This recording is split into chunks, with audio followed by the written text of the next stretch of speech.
With price rises on everyday goods pushing up the cost of the average food spend, we're back to help Britain's families by shopping clever and wasting less without scrimping on taste. as we recover from the excesses of Christmas, we're looking to cut costs. We spend too much money on food because we're always on the hop. I would say that 4 meals a week get thrown away. We'll be gate-crashing Britain's kitchens. There's a whole den of badness in here. And we've got a New Year's challenge to make delicious family favourites for under £1 a head. Matt's up to his usual capers at the chopping station. These are very special potatoes. These were rescued from the bin. I hate the idea of wasting money or food, so I'll be investigating some of our shopping spending habits. On a £5 bottle of wine, 37p spent on the wine itself. Extraordinary. Plus, we'll reveal the best super cheap treats in our taste test. I'm not going to be conned by big brands again. What do you think? I don't like it. Don't be afraid. It's just a bit of chicken. Very nice. This is Save Money, Good Food.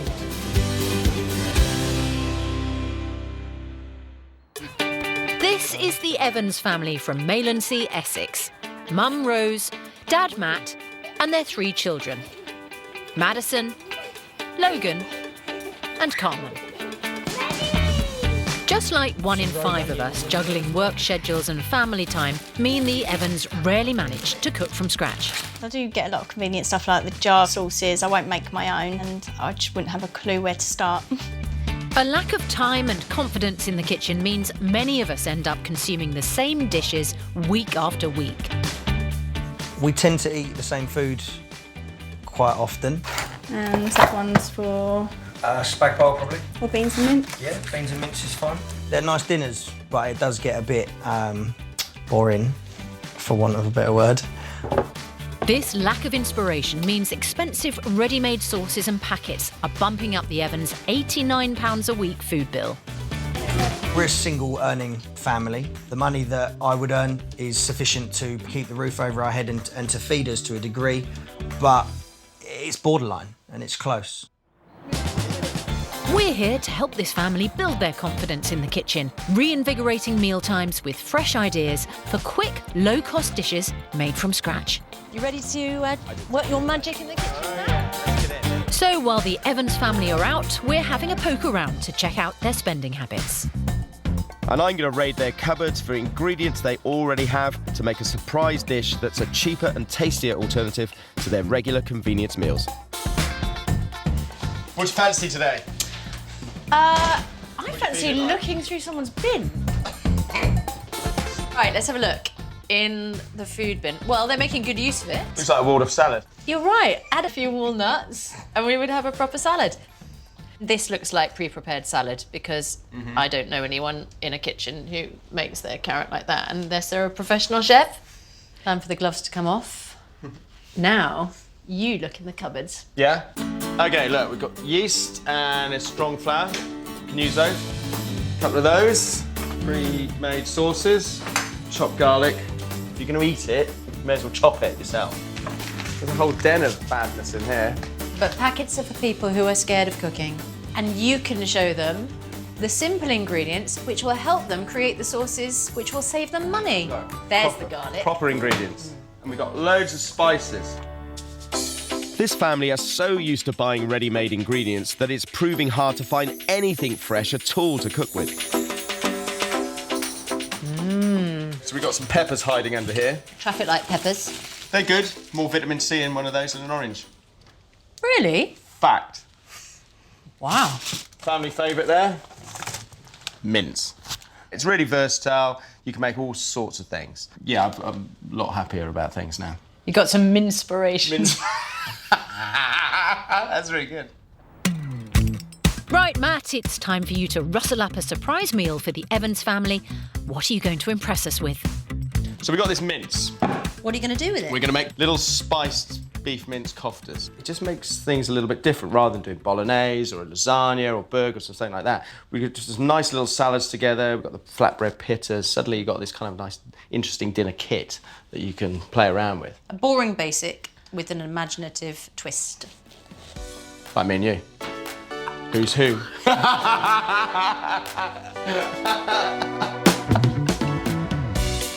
Start by adding the herbs and spices to the mince. Well, the great thing about dried herbs is they last a lot longer, and so you get better value out of them than you do out of fresh herbs. They do, but they don't last forever. But they kind of do, don't they? No, they kind of don't. They sit there. No, they don't. They sit there forever, just slowly drying out and losing their flavour. Well, in fact, ground spices can last up to 2 years and dried herbs up to 3. Now finally dice an onion and add to the mince mixture. Koftas can be made with any mince. We're using beef, which is less than half the price of lamb. Now grate in some garlic. Grating rather than chopping because... Well, you get much more flavour out of it the finer you go. Work the mixture together. Now roll and shape the koftas so they resemble sausages. Is it family finger food? Yes, exactly. Which is nice, because it gets them involved, really. They have to put their iPads down then. Yeah.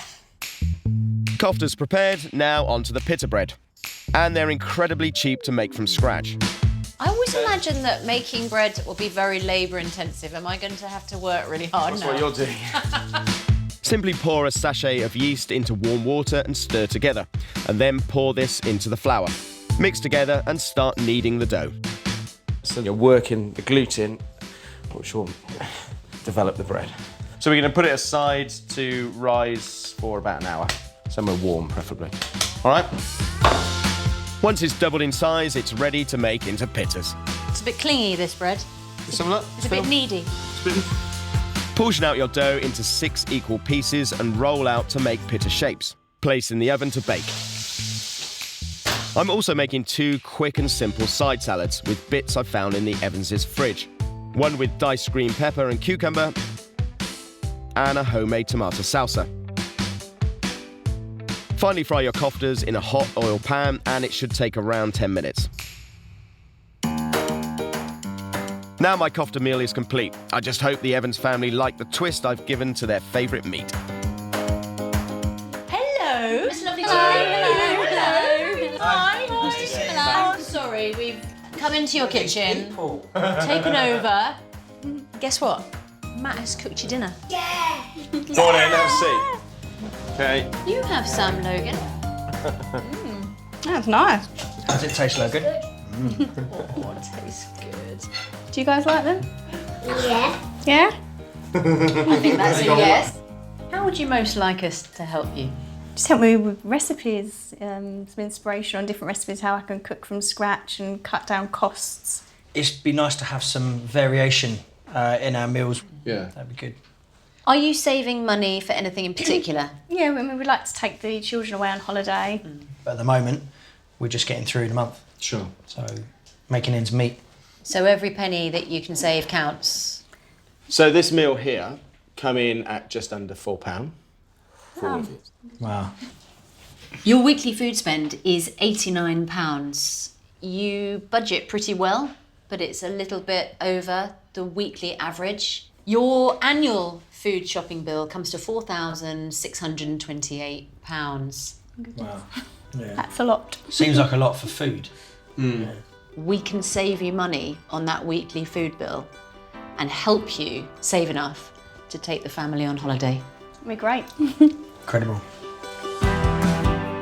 I'm going to cook 2 family comfort classics, fish pie and chicken curry, and to show how easy cooking from scratch can be.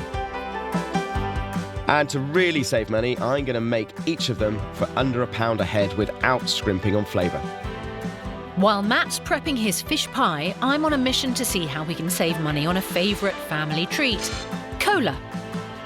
Budget brands are growing in popularity, so at a time of year when many of us are tightening our belts, which budget cola tastes best?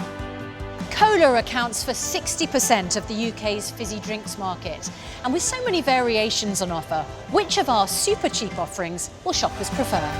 We've found the UK's 3 lowest priced supermarket own brand colas from Aldi, Asda and Lidl.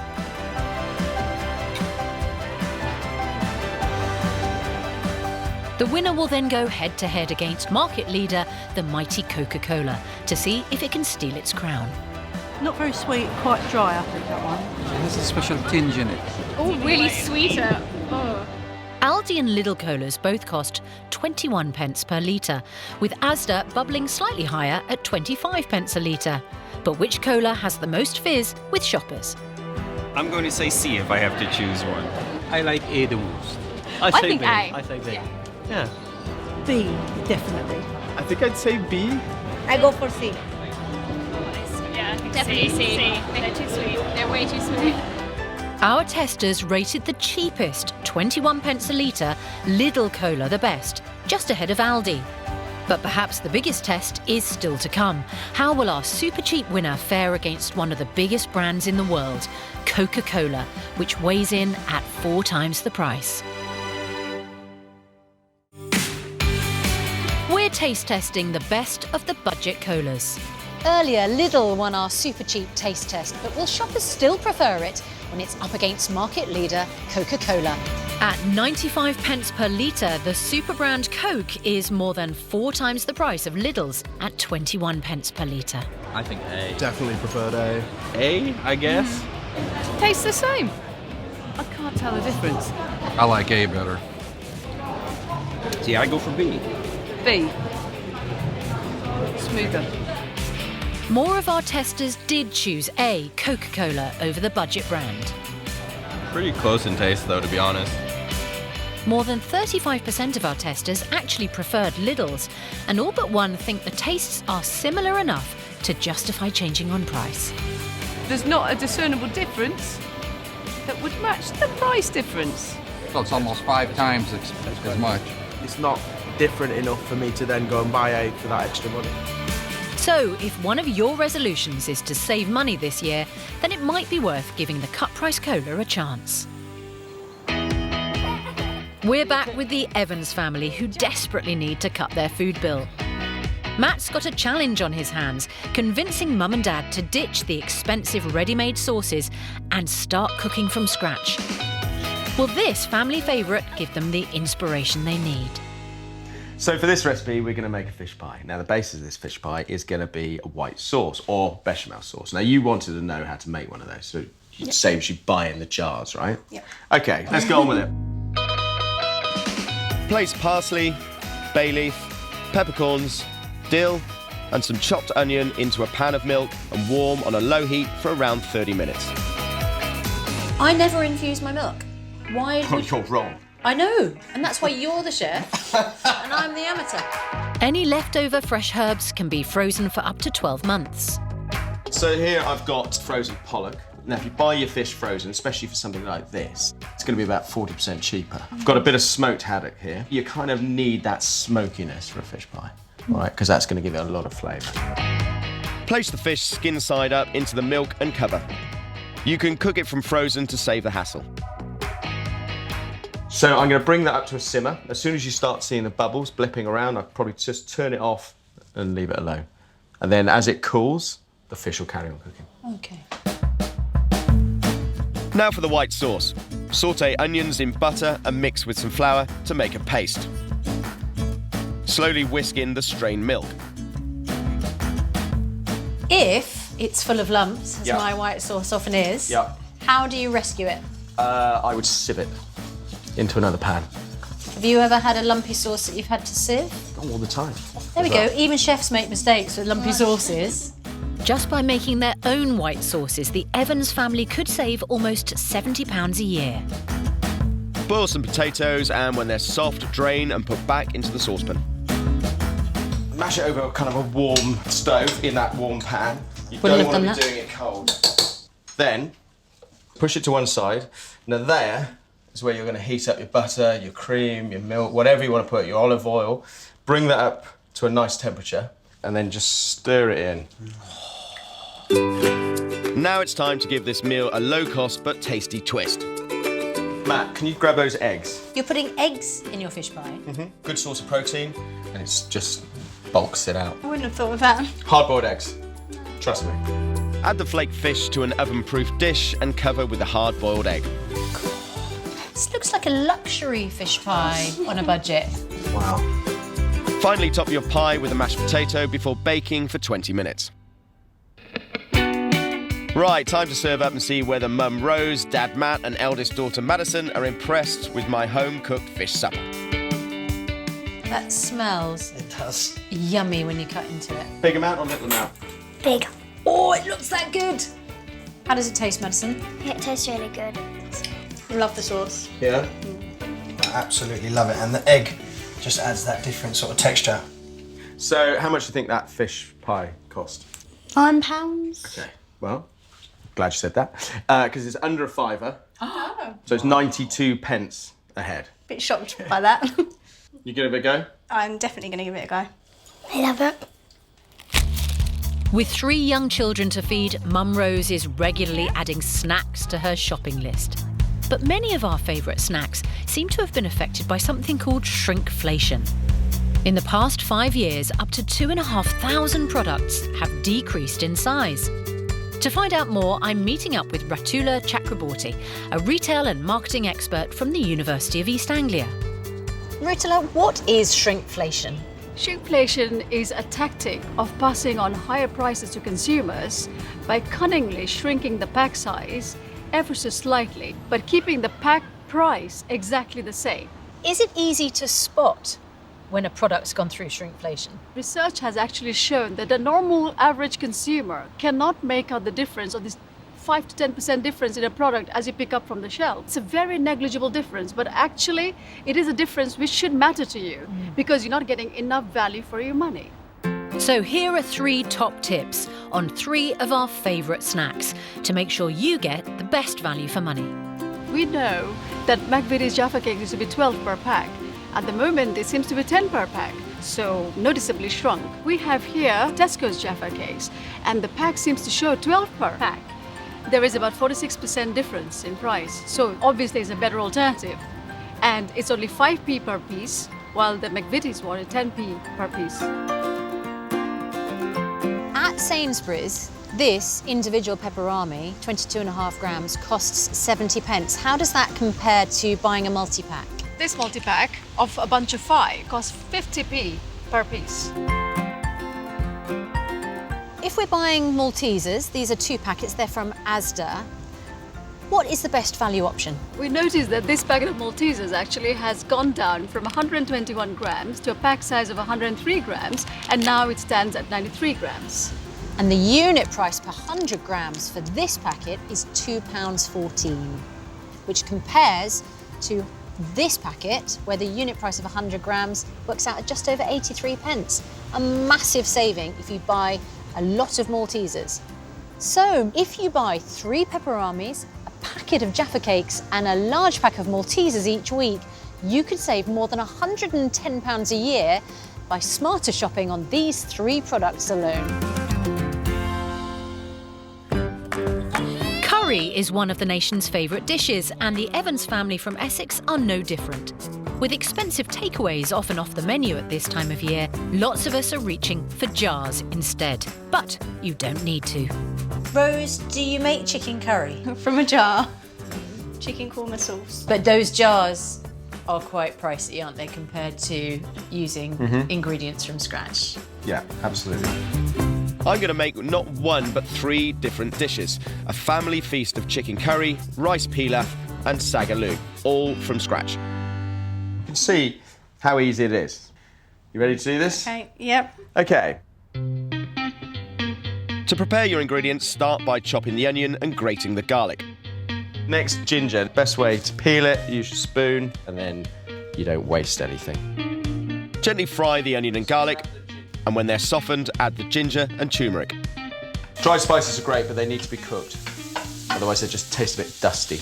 And then about 1 and a bit of the garam masala. Pour in the canned tomatoes, then add the chopped coriander and seasoned chicken to the pan.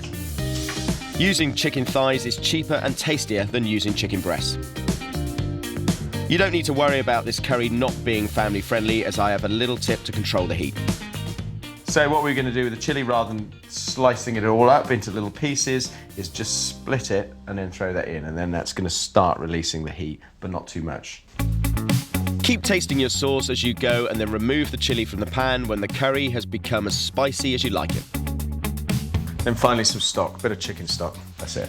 All right? Yep. Good. You make it sound so easy. Money for old rope. And a vegetarian curry lowers the price even further to just 47p a head. While the curry simmers away, it's time to move on to the side dishes. So this is a rice pilaf, right, which means it's cooked in a stock through the oven. It's not just boiled rice in water. It's a really good way to inject loads and loads of flavour. Start by adding the herbs and spices to the pan, add rice and stock before placing a lid on and baking in the oven for 15 minutes. For my final side, I'm making sagaloo. Simply fry together chopped coriander, onion, turmeric, spinach and a splash of water and boiled potatoes. Cook for 10 minutes. Now my homemade curry and sides are complete at the show-stopping price of just 76p a head. Wow, look at that. Luckily I made plenty because Grandma's come round for tea. Looks amazing. That does look amazing. What a feast! Madison, swap seats. Who likes their dinner? Hey. What's the best bit? Chicken. I actually really like the rice. Really? I mean, it's got a lot of flavours in. You could see how easy it was, right? Yes, yeah, definitely. Rose, you wanted our help because you were budgeting and trying to save money, but spending a little bit too much on convenience food. Do you feel like you can start making more meals from scratch? Yes, I do feel a lot more confident now. I especially like this rice. I think that's really nice. And the fish pie. I really enjoyed that as well. The rice is 49p for all of it. Okay. The chicken curry, £3.27, and the potatoes and the spinach was 82p. So the whole yes, be amazed. So the whole meal comes in at just over £4.50, £4.58. Wow. Whoa! So it shows what you can do if you do it from scratch. This is a saving of £3.24 on your average evening meal cost. Imagine how much money you would save if you saved this much every time you ate each evening. We've worked out that if you cook like this every evening for a year, you'd save yourselves £1,070. Wow. Wow. That's pretty ridiculous. Goodness. Taking the family away on holiday was a big aim of yours, wasn't it? Yeah, we've never had them on a plane. They've never left the country. With this saving, you're pretty much there. Wow. I'm actually speechless. Yeah. Shocked. It's a lot of money. It's a lot of money. Does that motivate you to get a bit more kind of confident? Oh yes, definitely. The jars are so expensive compared to cooking from scratch. I can't wait to start experimenting Excellent. in the kitchen. Good, and you're going to lend a hand? I'm going to lend both of them. Excellent, perfect. What are you doing? I'm making a chicken jambalaya. Chicken jambalaya. Wow, that sounds impressive. This is completely homemade from Okay. scratch. What is that? Is that a chilli? I did what Matt told me to do and I sliced it Oh, down. look at you. What do you think of it, Logan? It's awesome, Mum. So it's another successful meal, homemade, cooked from scratch.